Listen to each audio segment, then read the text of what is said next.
As the Victorian era came to a close, many of Britain's working-class children were underfed and, at worst, starving. The situation was so bad that the London School Board accepted that the hunger of thousands of its children was a normal state of affairs. Chronic starvation was a social norm. Only acute starvation raised the eyebrows of authority. Today you will discover inequalities as causes of hunger. Find out how poorly the diet of paupers compared with a workhouse officer and what little prisoners were given to eat. Why were some condemned to food poverty by their guardians and others so well fed? This question and more is discussed in an account by Jack London, an American journalist and social activist who, disguising himself in working-class clothes, journeyed through the East End of London so as to experience the struggles of everyday people for himself. Note that he was writing for an American audience, and therefore you will sometimes hear prices quoted in dollars and cents.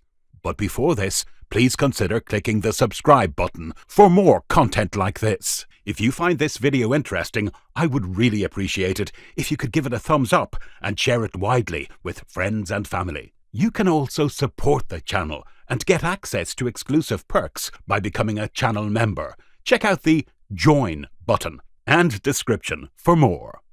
My father has more stamina than I, for he is country-born. The speaker, a bright young East Ender, was lamenting his poor physical development. Look at me scrawny arm, will you? He pulled up his sleeve. Not enough to eat. That's what's the matter with it. Oh, not now. I have what I want to eat these days. But it's too late. It can't make up for what I didn't have to eat when I was a kiddie. Dad came up to London from the Fen country, east of England. Mother died, and there were 6 of us kiddies, and Dad living in 2 small rooms. He had hard times, Dad did. He might have chucked us, but he didn't. He slaved all day, and at night he came home and cooked and cared for us. He was father and mother, both. He did his best, but we didn't have enough to eat. We rarely saw meat, and then of the worst. And it is not good for growing kiddies to sit down to a dinner of bread and a bit of cheese, and not enough of it. And what's the result? I am undersized, and I haven't the stamina of me dad. It was starved out of me. In a couple of generations, there'll be no more of me here in London. Yet there's me younger brother. He's bigger and better developed. You see, Dad and we children held together, and that accounts for it. But I don't see, I objected.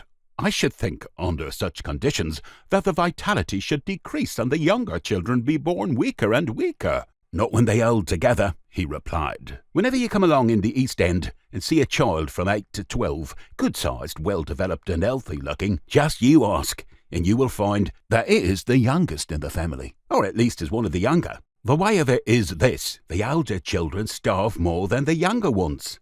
By the time the younger ones came along, the older ones are starting to work, and there is more money coming in and more food to go around. He pulled down his sleeve, a concrete instance of where chronic semi-starvation kills not, but stunts. His voice was but one among the myriads that raised the cry of the hunger wail in the greatest empire in the world. On any one day, over 1 million people are in receipt of poor law relief in the United Kingdom. 1 in 11 of the whole working class receive poor law relief in the course of the year.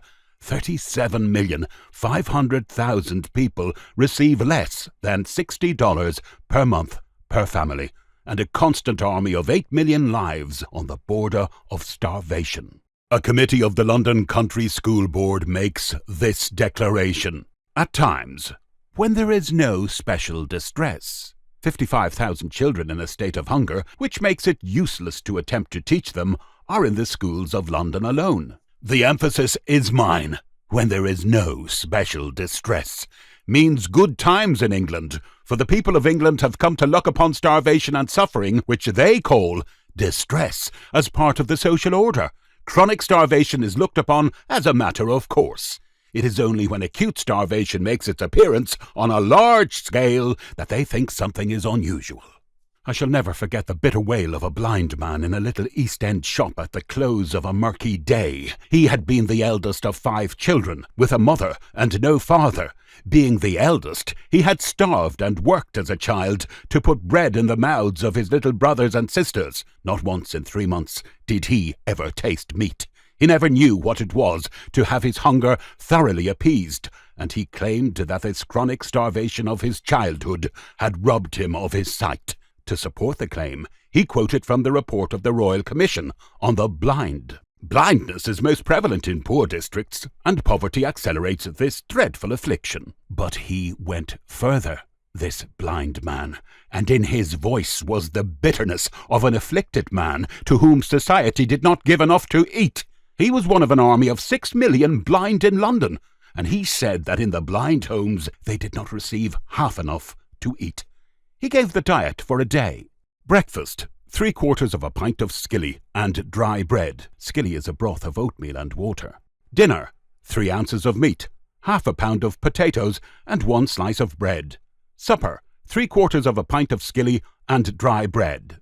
Oscar Wilde, God rest his soul, voices the cry of the prison child, which, in varying degree, is the cry of the prison man and woman. The second thing from which a child suffers in prison is hunger. The food that is given to it consists of a piece of usually bad-baked prison bread and a tin of water for breakfast at 7:30. At 12 o'clock it gets dinner, composed of a tin of coarse Indian meal stirabout, skilly, and at 5:30 it gets a piece of dry bread and a tin of water for its supper. This diet in the case of a strong grown man is always productive of illness of some kind, chiefly of course diarrhoea, with its attendant weakness. In fact, in a big prison astringent medicines are served out regularly by the warders as a matter of course. In the case of a child, the child is, as a rule, incapable of eating the food at all. Anyone who knows anything about children knows how easily a child's digestion is upset by a fit of crying or trouble and mental distress of any kind. A child who has been crying all day long and perhaps half the night in a lonely, dim-lit cell and is preyed upon by terror simply cannot eat food of this coarse, horrible kind. In the case of the little child to whom Warden Martin gave the biscuits, the child was crying with hunger on Tuesday morning and utterly unable to eat the bread and water served to it for its breakfast. Martin went out after the breakfasts had been served and bought the few sweet biscuits for the child rather than seeing it starving. It was a beautiful action on his part, and was so recognised by the child, who, utterly unconscious of the regulations of the prison board, told one of the senior wardens how kind this junior warden had been to him. The result was, of course, a report and a dismissal. Robert Blatchford compares the workhouse pauper's daily diet with a soldier's, which, when he was a soldier, was not considered liberal enough, and yet is twice as liberal as the pauper's. Meat. A soldier eats 12 ounces, whilst a pauper eats 3.5 ounces. Vegetables. A soldier eats 8 ounces, whilst a pauper eats 6 ounces. Bread. A soldier eats 24 ounces, whilst a pauper eats 15.5 ounces. The adult male pauper gets meat, outside of soup, but once a week, and the paupers have nearly all that pallid pasty complexion, which is the sure mark of starvation. Here is a comparison of the workhouse pauper's weekly allowance with the workhouse officer's weekly allowance. Bread. An officer eats 7 pounds, whilst a pauper eats 6.75 pounds. Meat. An officer eats 5 pounds, whilst a pauper eats 1 pound 2 ounces. Bacon. An officer eats 12 ounces, whilst a pauper eats 2.5 ounces. Cheese. An officer eats 8 ounces, whilst a pauper eats 2 ounces. Potatoes. An officer eats 7 pounds, whilst a pauper eats 1.5 pounds. Vegetables. An officer eats 6 pounds, whilst a pauper eats none. Flour. An officer eats 1 pound, whilst a pauper eats none. Lard. An officer eats 2 ounces, whilst a pauper eats none. Butter. An officer eats 12 ounces, whilst a pauper eats 7 ounces. Rice pudding. An officer eats none, whilst a pauper eats 1 pound. And as the same writer remarks, the officer's diet is still more liberal than the pauper's, but evidently it is not considered liberal enough, for a footnote is added to the officer's table saying that a cash payment of 2 shillings 6 a week is also made to each resident officer and servant. If the pauper has ample food, why does the officer have more? And if the officer has not too much, can the pauper be properly fed on less than half the amount? But it is not alone the slum dweller, the prisoner, and the pauper that starve. Hodge of the country does not know what it is always to have a full belly. In truth, it is his empty belly which has driven him to the city in such great numbers. Let us investigate the way of living of a labourer from a parish in the Bradfield Poor Law Union, Berkshire. supposing him to have 2 children, steady work, a rent-free cottage, and an average weekly wage of 13 shillings, which is equivalent to $3.25. Then here is his weekly budget. Bread, 5 quarterns, 1 shilling 10 pence. Flour, half a gallon, 4 pence. Tea, a quarter pound, 6 pence. Butter, 1 pound, 1 shilling 3 pence. Lard, 1 pound, 6 pence. Sugar, 6 pounds, 1 shilling. Bacon or other meat, about 4 pounds, 2 shillings 8 pence. Cheese, 1 pound, 8 pence. Milk, half tin condensed, 3 1/4 pence. Oil, candles, blue, soap, salt, pepper, etc., 1 shilling. Coal, 1 shilling 6 pence. Beer, none. Tobacco, none. Insurance, 3 pence. Labourers' Union, 1 pence. Wood, tools, dispensary, etc., 6 pence. Insurance and margin for clothes, 1 shilling 1 3/4 pence. Total, 13 shillings. The guardians of the workhouse in the above union pride themselves on their rigid economy. It costs per pauper per week. Men, 6 shillings 1 1/2 pence. Women, 5 shillings 6 1/2 pence. Children, 5 shillings 1 1/4 pence. If the labourer whose budget has been described should quit his toil and go into the workhouse, he would cost the guardians for himself, 6 shillings 1 1/2 pence. Wife, 5 shillings 6 1/2 pence. 2 children, 10 shillings 2 1/2 pence. Total, 21 shillings 10 1/2 pence, or $5.46. It would require $5.46 for the workhouse to care for him and his family, which he somehow manages to do on $3.25. And in addition, it is an understood fact that it is cheaper to cater for a large number of people, buying, cooking, and serving wholesale, than it is to cater for a small number of people, say a family. Nevertheless, at the time this budget was compiled, there was in that parish another family, not of 4, but 11 persons, who had to live on an income not of 13 shillings, but of 12 shillings per week, 11 shillings in winter, and which had not a rent-free cottage, but a cottage for which it paid 3 shillings per week. This must be understood, and understood clearly. Whatever is true of London in the way of poverty and degradation is true of all England. While Paris is not by any means France, the City of London is England. The frightful conditions which mark London an inferno likewise mark the United Kingdom an inferno. The argument that the decentralisation of London would ameliorate conditions is a vain thing and false. If the 6 million people of London were separated into 100 cities, each with a population of 60,000, misery would be decentralised, but not diminished. The sum of it would remain as large.